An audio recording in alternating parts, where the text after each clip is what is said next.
정신을 차려보니 온통 하얀색뿐인 방이었다. 한쪽의 벽에는 문이 하나 붙어 있고 주위를 살펴보니 가까운 바닥에 종이가 한 장 놓여 있다.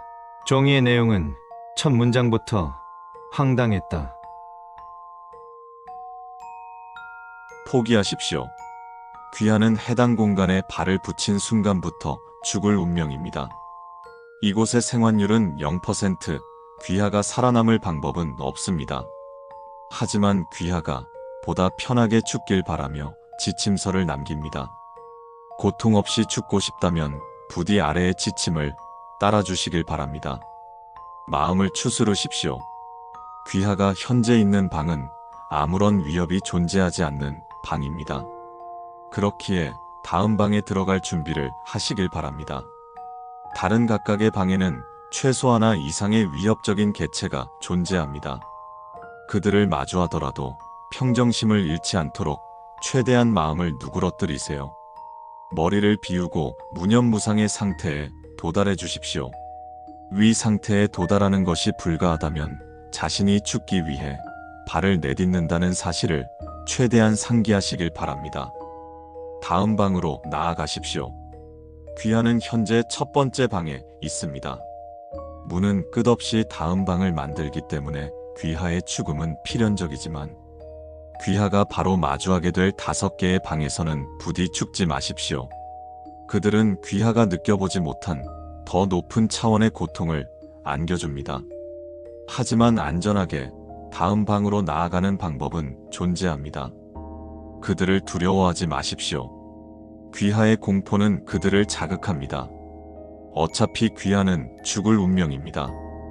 그들을 두려워할 이유는 없습니다. 일정한 속력으로 나아가십시오. 그들이 귀하에게 다가오거나 배경이 갑작스레 바뀔 수 있습니다. 이런 변화에 놀라서 멈춰서는 안 됩니다. 방에 입장 시 빠른 걸음 정도의 속력을 권장합니다. 절대로 중간에 멈추거나 뛰어서는 안 됩니다. 7번째 이후의 방에서 죽으십시오. 7번째 방의 문은 열려 있을 것입니다. 해당 방의 개체는 귀하를 고통 없이 죽입니다. 그 뒤의 방들도 마찬가지입니다. 여기까지 지침을 마칩니다. 깊게 생각하지 마십시오. 귀하는 무조건 죽습니다. 다만 저희는 귀하가 고통 없이 죽기를 바랍니다. 부디 위 지침을 따라주세요. 규칙서를 다 읽은 나는 두 눈을 의심했다. 규칙 괴담 수백 개를 읽었지만 이런 답도 없는 규칙서는 본 적이 없다. 2단계 규칙서라고 무언가 숨겨져 있나? 규칙서를 뚫어져라 쳐다봤지만 아무도 세로 드립도 숨겨진 글자도 없다. 하지만 아무리 생각해도 이 규칙서는 이상하다. 어차피 죽을 운명이라면 이건 존재할 이유가 없다. 첫 번째, 방에서 몇 시간을 보냈다. 무언가를 놓치고 있는 듯한 기분. 규칙서의 단어를 하나하나 살펴본다. 그리고 이전에 읽었던 규칙 괴담의 규칙서를 상기해본다. 역시나 이 규칙서는 이상했다. 한참의 고뇌 끝에 나는 규칙서의 의도를 파악할 수 있었다. 하지만 그렇기에 죽을 운명이 되어버렸다. 깊게 생각하지 말라는 문장을 그제야 이해했다. 7번째 방의 문은 잠겨 있었다.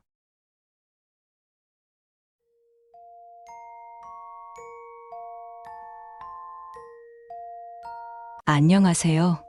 한국 내 이상현상 및 괴이 대응을 담당하는 KSO 특수현상 사반 실무 담당 이수진입니다. 해당 메시지를 수신하셨다면 귀하는 현재 인식교란형 괴이에 노출된 상태입니다. 우리는 귀하의 생환을 기원하며 다음 지침을 신속히 따를 것을 권고드립니다. 본 매뉴얼은 현실과 유사한 환경을 기반으로 한 위장 공간에서 생존한 사례를 참고하여 작성되었습니다. 본 상황은 모의가 아니며 모든 대응은 실전임을 알립니다. 생환자들의 다수는 자신의 침대나 소파에서 눈을 뜨는 경험을 보고한 바 있습니다. 만약 귀하의 상황이 이에 해당된다면 아래 1번 수칙을 즉시 이행하십시오. 그 외의 환경이라면 반드시 하얀 방에 있을 것입니다. 이 경우 3번 수칙 항목을 참고하여 주십시오. 침대나 소파에서 눈을 뜬 경우 생환 확률 50% 이상. 해당 조건은 생환율이 가장 높은 경우입니다. 가능한 한 외부 자극을 피하십시오. 주변 인물 혹은 개체과의 불필요한 상호작용을 피하시고 사실 진술은 절대 금지입니다. 괴이의 특성상 공간은 귀하의 기억에 기반하여 구성되어 있습니다. 그들은 당신이 이곳을 현실로 받아들이게 만드는 것을 목표로 합니다. 이 믿음이 강화될수록 귀하의 생환 확률은 급격히 낮아집니다. 반드시 기억하십시오. 그곳은 현실이 아닙니다. 해당 장소는 곧 이질감을 통해 스스로를 드러낼 것입니다.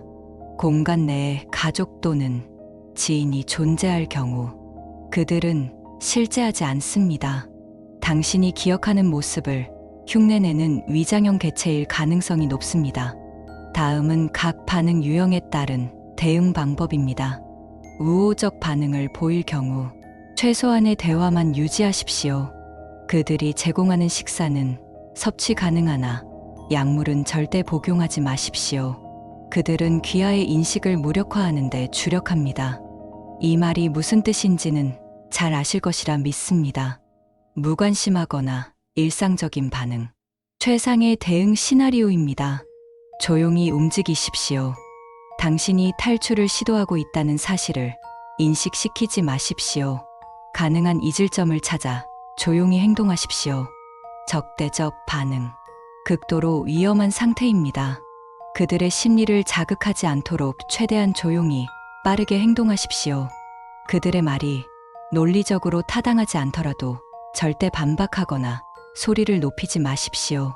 개체들이 방심한 상태일 경우 귀하가 어느 정도의 무력을 보유하고 있다면 추천드립니다. 그것들이 텔레비전을 시청 중이거나 수면 상태에 있다면 이 기회를 활용하십시오. 부엌으로 이동하여 흉기를 챙기십시오.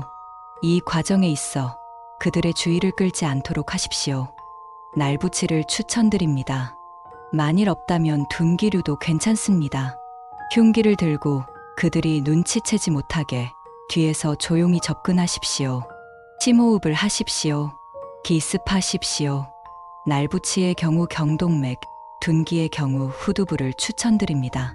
이 공격에 성공하면 귀하는 즉시 현실로 복귀하게 됩니다. 실패 시 그들은 당신을 제압하거나 실체를 드러낼 것입니다. 이 경우 소지하고 있던 흉기로 빠르게 자결하십시오. 괴이의 본 모습을 마주하는 것보단 고통이 적을 것입니다. 하얀 방에서 깨어난 경우 생환 확률 극단적으로 낮음. 이곳은 해당 공간의 본 모습으로 추정됩니다. 그들은 이미 귀하가 이곳이 현실이 아님을 인지했다는 사실을 알고 있습니다. 우선 신체 상태를 확인하십시오. 결박되지 않은 경우 가장 좋은 경우입니다. 저항하지 마십시오. 저항의 강도가 거세질수록 귀하의 몸에 약물이 투여될 가능성이 높아집니다. 반면 귀하가 저항할 의지를 보이지 않고 협조적인 태도를 보인다면 그들의 경계를 누그러뜨릴 수 있습니다. 기회를 노리십시오. 아직 늦지 않았습니다. 아무래도 그들은 약물 주입을 통한 직접적인 자각 붕괴를 시도하는 것을 꺼려하는 경향을 보이는 것 같습니다. 그러니 인내심을 갖고 기다리십시오. 그곳에서도 잊을 점은 존재합니다. 잊을 점을 찾아내신다면 해당 장소에서도 생활하실 수 있습니다. 어렵겠지만 약물 주입을 피하며 자각을 끝까지 유지하십시오. 모든 것이 현실처럼 보여도 실제로는 전혀 그렇지 않다는 사실을 인지하십시오. 만약 어려우시다면 약물을 받아들이고 그들과 함께 하십시오. 결박된 경우 그들은 귀하에게 주기적으로 복용형 약물이 아닌 주사 투여형 약물을 사용해 귀하의 자각을 무너뜨릴 것입니다. 이것은 생환 확률이 극단적으로 낮은 이유이기도 합니다. 이미 결박된 상태라면 주사를 피할 수 없을 것입니다. 해당 약물을 받아들이십시오. 영원한 안식을 기원합니다. 경고. 본 메시지는 단 한 번만 수신됩니다. 이후 메시지를 다시 확인하거나 외부와의 접촉을 시도하는 즉시 귀하는 더 깊은 레이어로 진입하게 되며 생환 가능성은 0에 수렴하게 됩니다. 귀하의 생환을 진심으로 기원합니다. 나는 해당 문자 메시지를 한참 동안 계속 바라봤다. 시간이 흘러 왼손에 들고 있었던 스마트폰의 화면에 튀긴 피가 말라갈 때쯤 문득 한 가지 생각이 들었다. 그래서 나는 언제 생환하는 거야?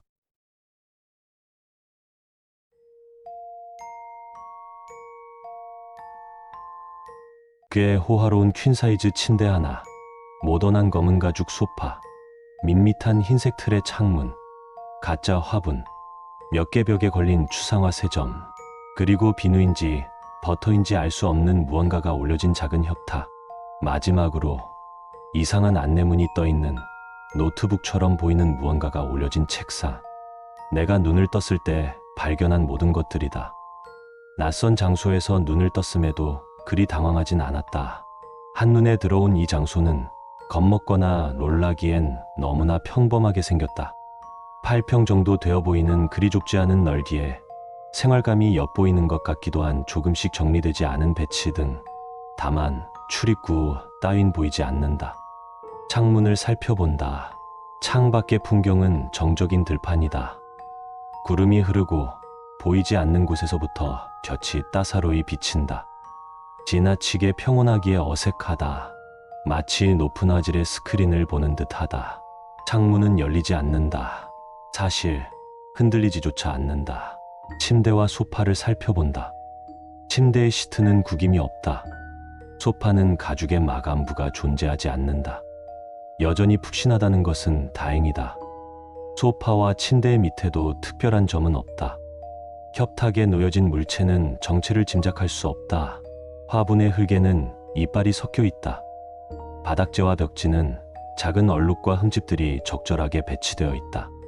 마지막으로 저 노트북처럼 보이는 무언가가 이 방 안에 있다. 당연히 내가 번거롭게도 노트북 대신 노트북처럼 보이는 무언가라고 부르는 것에는 이유가 존재한다. 이 방의 다른 구성품들과 달리 노트북은 평범하게 보이기에 별로 재능이 없는 듯하다. 로고는 평생 본 적 없는 모양으로 뒤틀려 있다. 떠있는 문구는 번역기를 잘못 돌린 듯이 어색하다. 자판은 말할 필요도 없을 것 같다.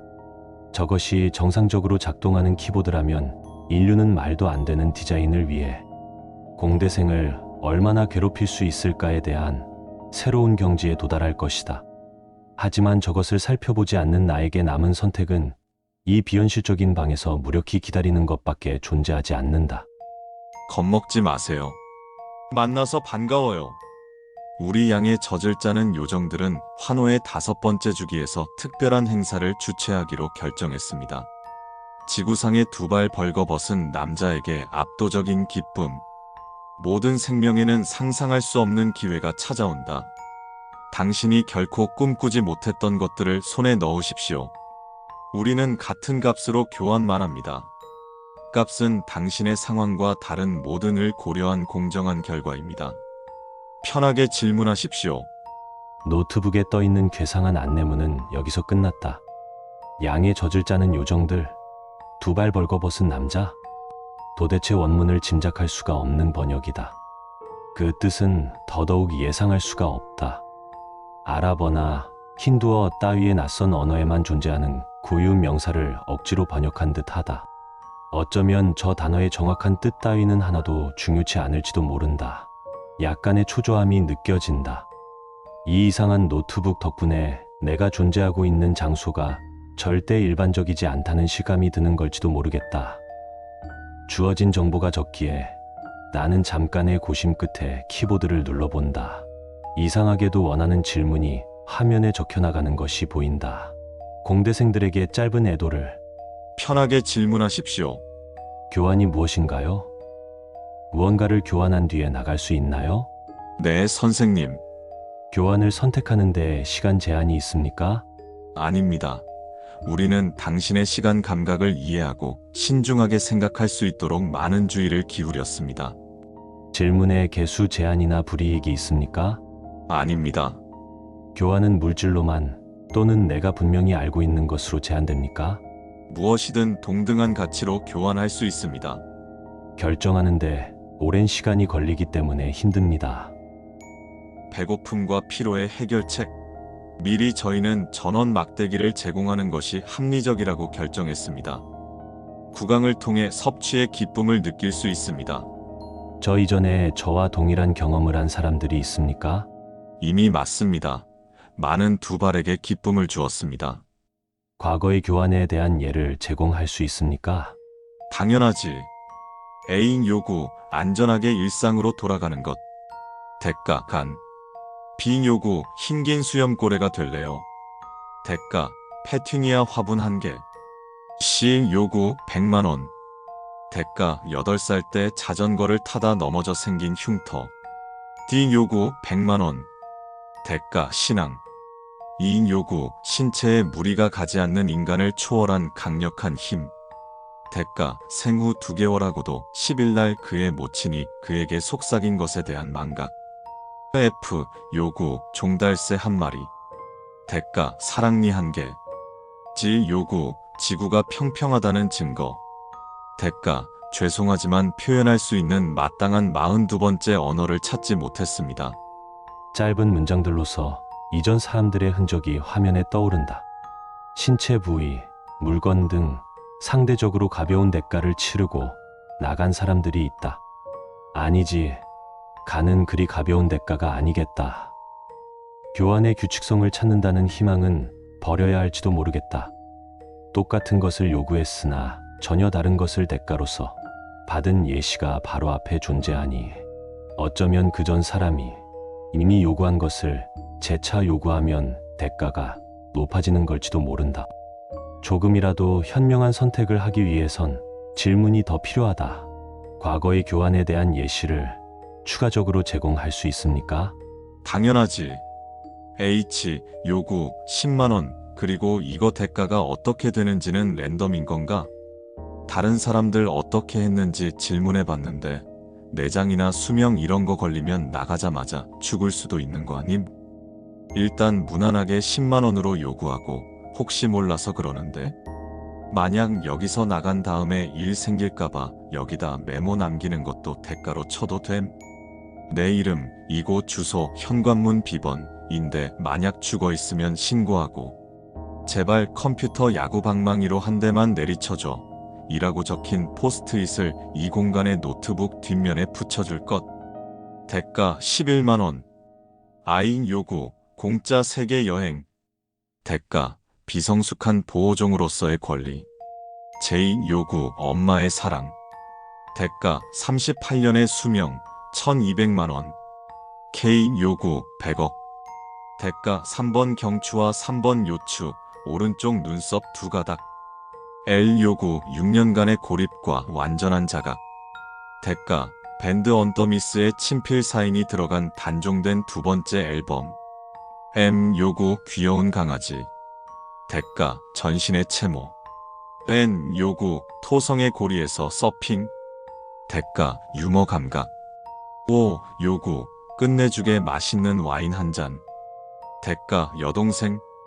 P 요구, 교통사고로 잃은 왼쪽 다리가 3년 전과 같은 멀쩡한 운동 능력을 갖게 해줘. 대가, 인생에서 가장 행복했던 하루에 대한 추억. Q 요구, 날 수 있는 초능력. 대가, KC 그린우드의 심장 121g. R 요구, 아무런 이상이 없는 몸과 문제없이 자유롭게 사용할 수 있는 20억. 대가, 안정감. S 요구, 배우자. 대가, 12년의 지나간 세월.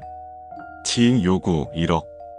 대가, 그 자신의 기억을 제외한 그의 군 생활을 보증하는 모든 기록. U 요구, 박재경 왔다감이라고 적힌 포스트잇 여기다 놔줘. 대가, 동종을 인식하는 능력. V 요구, 사용한 여자 속옷. 대가, 천장에서 느껴지는 시선에 대한 무지. W 요구, 로또 당첨번호를 항상 로또 사기 직전에 알 수 있게 해줘. 대가, 쾌락을 느낄 수 있는 모든 종류의 능력, 설탕을 얹은 크림 브릴레 2개. X 요구, 사회적 법적으로 아무런 문제가 생기지 않을 10명의 아름답고 얌전한 15세 소년들과 내가 꿈에 그리던 완벽한 작업실. 대가, 글렌데일에서 두 번째로 뚱뚱한 경찰관이 가장 사랑하는 도넛 2박스.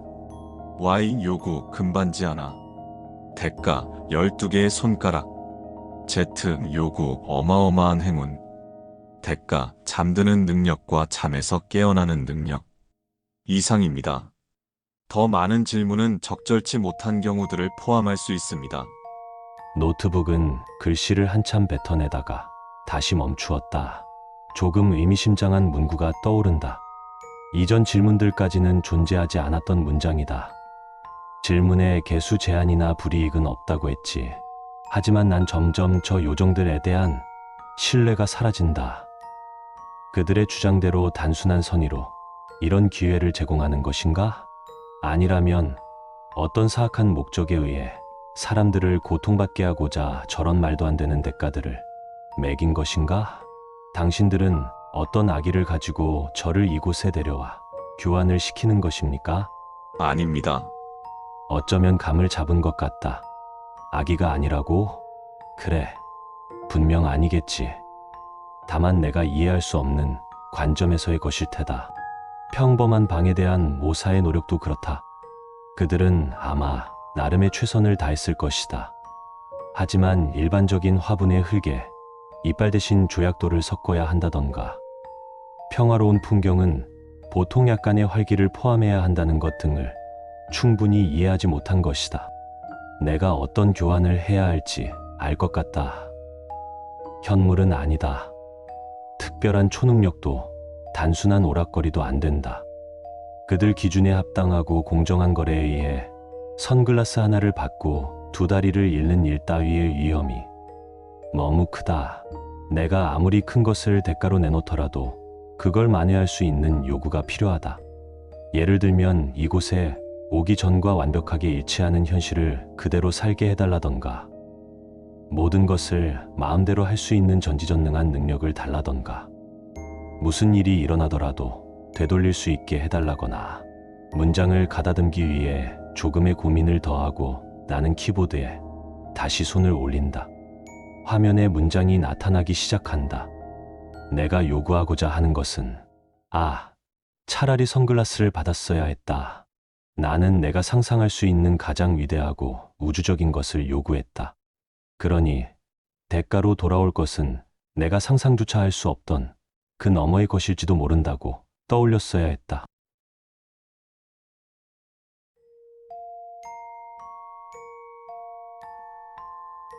잘 잤나요? 사실 잘 잤다면 그게 더 신기한 거겠죠. 도대체 왜 간판도 달려있고 내부도 깔끔한 여인숙을 냅두고 이런 허름한 여인숙으로 들어오신 건가요? 게다가 가격도 같잖아요. 같은 값이면 다 웅치마라는 말도 있지 않나요? 도대체 왜? 죄송해요. 조금 흥분했네요. 이해해 주시면 감사하겠어요. 제 목숨도 당신 목숨만큼은 아니겠지만 충분히 소중하니까요. 사담이 길었네요. 이제부터 본론이니 집중해서 읽어주세요. 글을 다 읽고 창문을 열어보면 알겠지만 이곳은 당신이 이 여인숙을 처음 발견했던 곳과는 완전히 다른 곳일 거예요. 이름은 알려드릴 수가 없네요. 사실 돌아다니면서 가게에 붙어있는 간판 같은 것들을 보면 충분히 유추해낼 수 있을 거예요. 하지만 이곳의 이름을 알게 되면 마을을 벗어난 뒤에도 종종 마을로 돌아오고 싶다는 생각이 들게 될 거예요. 사람마다 다르지만 고향에 대한 그리움이나 마을에 대한 분노, 그런 감정이 느껴진다고 하더라고요. 그런 생각을 하다 보면 어느 순간 이 여인숙으로 돌아오게 될 것이고요. 그러니 구태여 이곳의 이름을 알아내려고 하지는 마세요. 일단 마을을 벗어나려면 이 여인숙부터 빠져나가야겠죠. 하지만 주인님은 당신을 쉽게 보내줄 생각이 없거든요. 정문으로 당당히 걸어나가는 건 불가능하다는 뜻이에요. 그러니까 여인숙을 나가려면 후문이나 창문을 이용해야 돼요. 일단 글을 읽은 뒤에 창문을 열어보세요. 2층이면 그냥 뛰어내려도 괜찮아요. 바닥이 생각보다 푹신하거든요. 제가 많이 놀아봐서 알아요. 그 이상이면 창문 옆에 있는 완강기를 타고 내려오면 돼요. 마냥 밑을 내려다봤는데 구름이 보일 정도로 아득히 높은 층에 있는 상황이라면 그대로 투신하는 것도 나쁘지 않아요. 개똥밭을 굴러도 이승이 낫다라는 말에는 전적으로 동의하지만 이곳에서 주인님을 마주치는 것은 개똥밭을 구르는 것 따위에 견줄 수 있는 게 아니거든요. 이 방법이 내키지 않는다면 계단을 따라 천천히 내려가 지하 1층에 있는 후문을 통해 밖으로 나가면 돼요. 하지만 내려가는 데에 얼마나 많은 시간이 걸릴지, 내려가는 동안 무슨 일이 벌어질지는 알 수 없어요. 솔직히 말하면 아주 높은 확률로 주인님을 만나게 되겠죠. 그럼에도 시도해보겠다면 말리지 않을게요. 백문이 불여일견, 백견이 불여일행이라잖아요. 겪어보기 전에는 결코 알 수 없는 것들이 있는 법이니까요. 다만 그런 상황에 처하게 되더라도 부디 후회하지는 않았으면 좋겠네요. 아무튼 그렇게 여인숙을 빠져나왔다면 담장과 이어져 있는 골목길이나 건물 뒤쪽에 있는 산길 중 마음 가는 곳으로 가세요.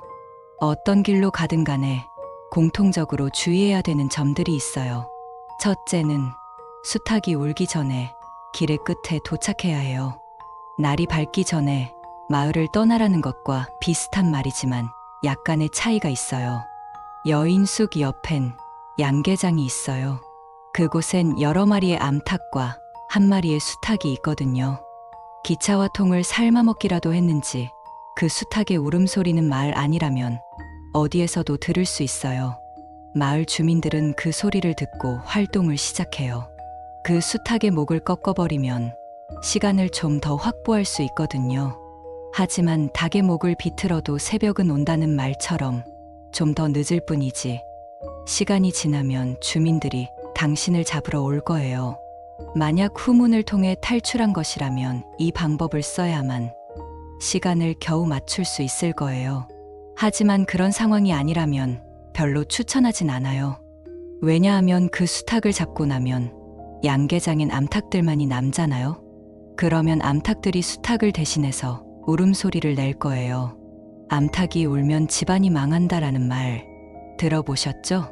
제가 겪어보니 집안은 모르겠는데 집안은 망가지더라고요. 지진경보 같은 느낌이라고 생각하면 될 것 같아요. 암탉의 울음소리도 마을 전체로 퍼질 만큼 크긴 하지만 주민들이 깨진 않을 거예요. 정확히 말하면 일어나겠지만 밖으로 나오진 못하는 거겠죠. 울음소리가 들리고 나면 땅이 몇 차례 빠른 속도로 갈라졌다가 다시 붙을 거예요. 틈에 빠지지 않도록 조심하세요.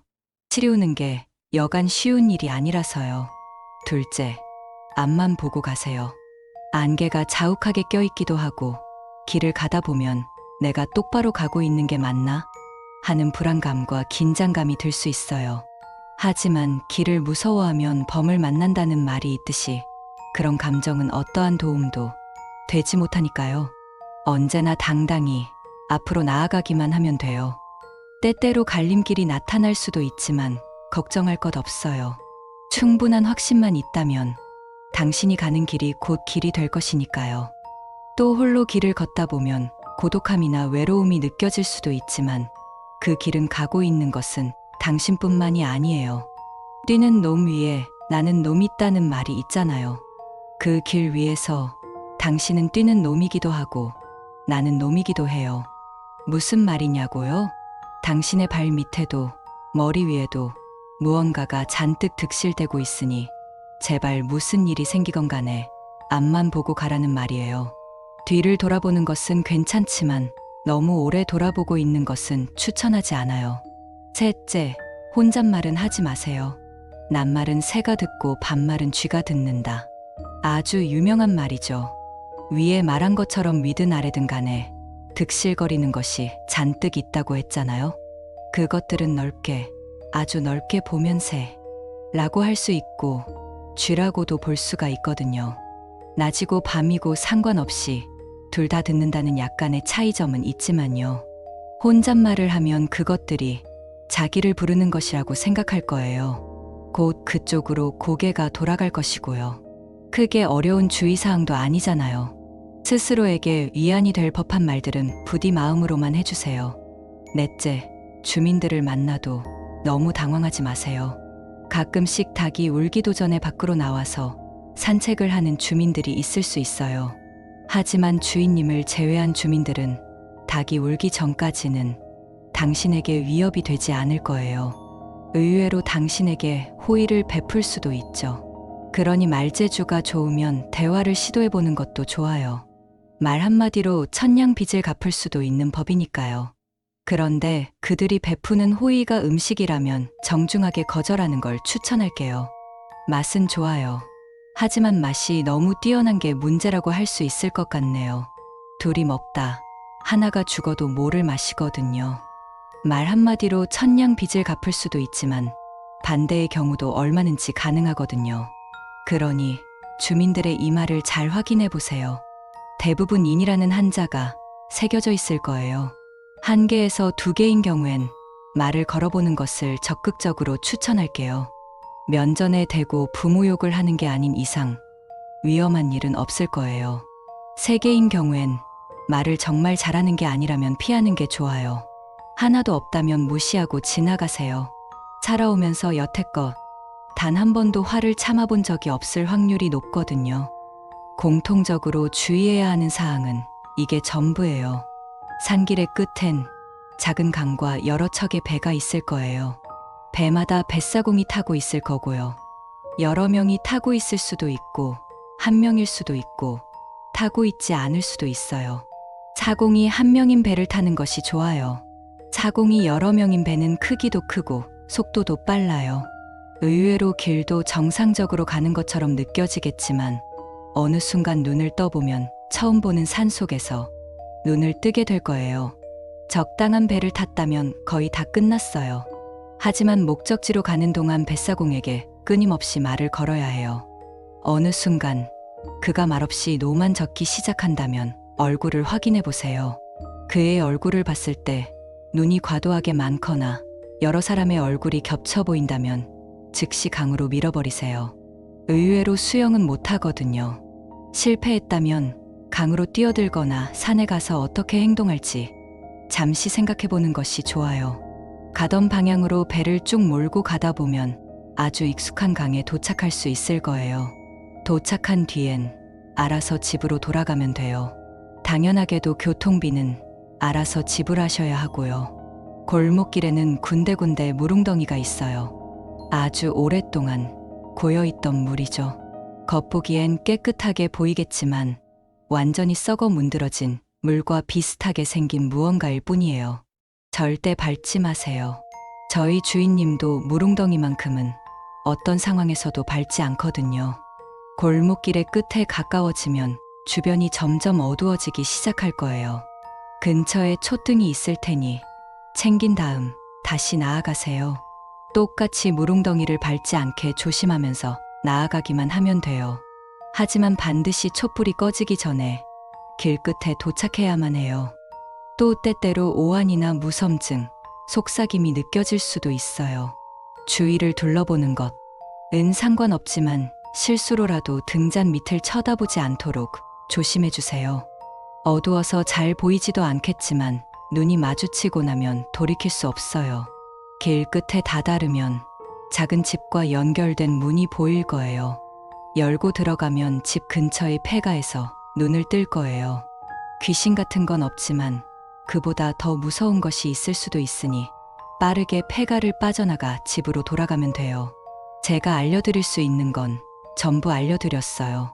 제가 어째서 당신 같은 사람을 돕는 것인지 궁금할 수도 있겠죠. 저희 주인님께서는 토끼 사냥이 끝난 뒤엔 사냥개를 잡아먹을 그런 족속이라는 것을 너무도 늦게 깨달아 버렸거든요. 앞서 얘기했듯 마을을 벗어난 뒤에는 최대한 빨리 이곳을 잊어주세요. 기억하려고 애쓰지 않는 이상은 하룻밤의 꿈처럼 기억 속에서 금방 사라질 거예요. 그러니 모두 잊고 아무 일도 없었던 것처럼 살아가 주세요. 앞으로도 당신처럼 이 여인숙을 찾는 사람들의 발길이 끊이지 않겠지만 그 사람들을 돕는 것은 제 몫이니까요. 당신은 이곳을 벗어나는 데에만 집중하면 되는 거예요. 행운을 빌게요. 글을 읽고 난 뒤에도 이곳은 어디인지, 누가 이 종이를 내게 준 것인지 여전히 궁금한 것이 많다. 그러나 지금 나에게 중요한 것은 이 종이에 적힌 것처럼 그런 사소한 것들이 아닐 것이다. 창문을 열어보니 운이 좋게도 2층이다. 그런데 담장 너머로 진도리네라고 적힌 계집 앞에 앉아있는 도베르만과 눈이 마주쳤다. 설마 속담 하나가 내 머리를 스쳐 지나간다. 에이, 설마. 설령 그렇다 해도 무슨 상관이 있겠는가. 나는 한치의 고민도 없이 창문 밖으로 몸을 던졌다.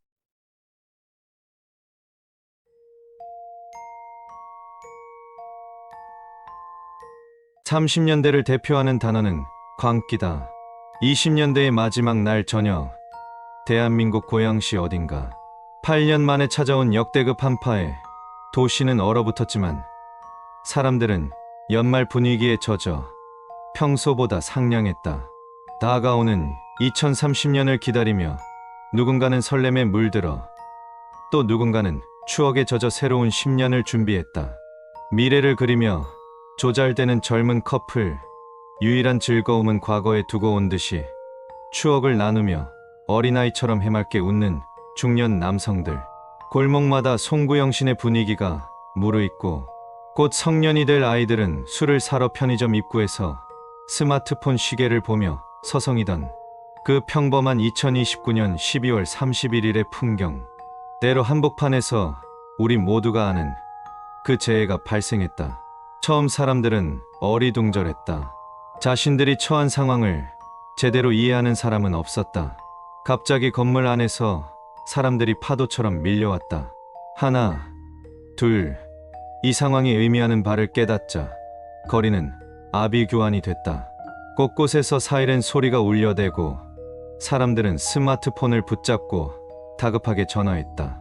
안심하기 위해서 경기도 북부경찰청에는 가포비상이 발령되고 거리에는 온갖 제복 공무원들이 쏟아져 나와 사람들을 분류했다. 긴급 자동차를 제외한 차량의 통행이 전면 금지되고 고양시를 지나는 고속도로는 봉쇄됐다. 첫 피해자는 일산경찰서 소속의 경위였다. 군중을 통제하며 일선에서 경력을 지휘하다 누군가 내던진 스패너의 후두부를 맞고 쓰러져 그대로 일어서지 못했다. 보도블럭 틈새는 붉게 물들고 사이렌 소리와 누군가 악을 쓰는 소리를 들으며 어느 젊은 경찰관은 구급차 안에서 마지막 숨을 내쉬었다. 사태가 걷잡을 수 없이 번지자 상부에서는 부랴부랴 기동대를 투입했지만 시민 모두를 통제하기에는 역부족이었다. 노란색, 푸른색 민방위복을 입은 공무원들은 분주히 뛰어다니며 천막을 치고 검사를 실시했지만 침착함을 잃은 사람들은 저항했다. 경기 전역의 모든 공무원이 동원되어도 수습되지 않자 대통령은 경비계엄과 부분 동원령을 선포했다. 국회가 개회됐다. 일부 의원의 우려와 진보계열 원내정당의 반발이 있었지만 이례적으로 여야는 초당적 합치를 통해 계엄에 동의했다. 연합사와 주한미군, 유엔사는 한국 정부의 통치 행위를 인정했고 각국의 대사들은 위로의 말을 전했다. 유엔 총회에서는 대한민국 재해에 대한 지원 결의안이 통과됐다. 안전 문제로 일부 국가는 주한 교민들과 대사관을 철수했다. 몇몇 국가는 경찰, 소방, 의료 인력을 파견했다. 이러한 노력에도 닷새가 채 지나지 못해 재해의 마수는 한반도 전역으로 뿌리 뻗었다. 모든 교통은 봉쇄됐다. 시민들은 아름다운 반도 땅에 갇혀 천천히 고사했다. 한국 그 어디를 봐도 지옥도 그 자체였다. 사방에 사체가 쌓이고 비명이 터져 나왔다. 가로등 위에도 우체통 안에도 서울의 고층 건물 외벽부터 벽촌에 있는 사찰 지붕 위까지 눈길이 머무는 모든 곳에 온갖 신체 부위가 빨래처럼 널렸다. 안전하다고 믿었던 집의 배반에 사람들은 어쩔 줄 몰랐다. 공포에 질린 사람들은 그나마 안전한 거리로 몰려나왔고 질서를 통제하려는 군경과 대치가 이어졌다. 이때 압사당한 이는 그나마 호상이었다. 차마 묘사하기 어려운 온갖 사망 사유가 사망진단서 위를 유영했다. 공무원들도 점점 공포에 질려 명령을 듣지 않았다. 모두가 도망쳤다. 그 어떤 신념도 생존의 본능을 억누를 수 없었다. 그렇게 정부는 전복됐다. 대한민국 역사의 마지막 장은 이토록 허망했다. 석 달이 지나고 5천만 명 중 생존자는 없었다. 국외 여행 중이던 일부만이 국적을 잃은 채 망령이 되어 각국을 떠돌았다. 2020년대의 말미를 장식한 한국의 참혹한 재난은 세계에 알리는 경고였다. 이때를 기점으로 기존의 우리가 알던 세상은 무너지고 새로운 세상이 시작됐다. 우리는 모든 구조물을 허물었다. 벽과 지붕을 부수고 마천루를 폭파했다. 터널과 지하철을 메우고 작은 천막조차 치지 않았다. 삼림은 전부 베어내고 동굴 입구는 무너뜨렸다. 인류는 오랜 고향인 신뢰를 포기했다. 사람들은 대형 경기장에 모여 잤다. 비가 오나 눈이 오나 브라질 정부의 노력으로 아마존은 평야가 됐다. 모든 빈 땅에는 태양광 패널이 들어서고 모든 공장은 LED 생산 라인으로 들어찼다. 주차장 위에 기계 설비만 달랑 있는 것을 공장이라 부를 수 있다면 밤에 자는 인간의 본능은 종언을 고했다. 밤을 환하게 밝히고 돌아가며 보초를 섰다. 우리는 낮에 자기 시작했다. 인류가 생존을 위해 희생한 가치는 다음과 같았다. 고요, 안식, 회복. 그렇게 광기에 물든 2030년이 시작됐다. 그 시발점이 된 재해를 보고 무사람들은 이렇게 말했다. 재난은 내 방 옷장에서 시작된다.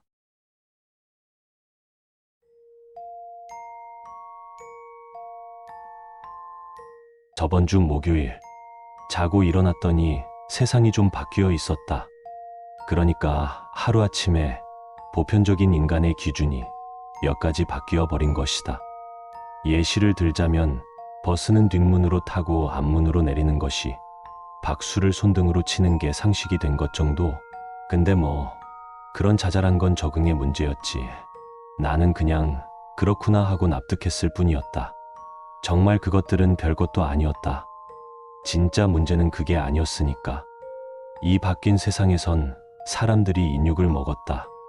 정확히 말하자면 인간이라 불리는 존재가 인육이라 불리는 것을 아무렇지 않게 먹고 있었다. 아니, 그게 당연한 일이었다. 그저 소고기나 돼지고기를 먹듯이. 그 사실을 알게 된 첫날, 점심시간이었다. 역시 신선해서 좋네요. 이사님은 머리를 통째로 씹어먹으며 말했다.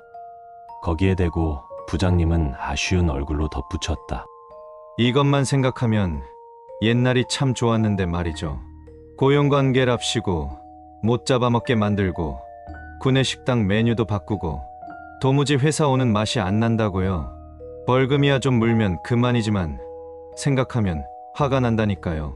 이놈의 고용법 올해는 좀 바뀌려나. 회사에선 인육 섭취 금지. 인육이 나오는 날은 한 주에 하루뿐. 다행인지 불행인지 나중에 알게 된 사실이지만 그 이유도 참 가관이었다. 말이 안 되는 세계. 하지만 살아남으려면 적응해야 한다. 그래서 나는 그냥 웃어넘기기로 했다. 고기를 씹는 신용도 하고 때로는 진짜 인육을 씹기도 했다. 토할 것 같았지만 참았다. 우리 정도가 인육인지 누가 인간인지는 중요하지 않아. 그냥 알아서 눈치 못 채면 먹히는 거야.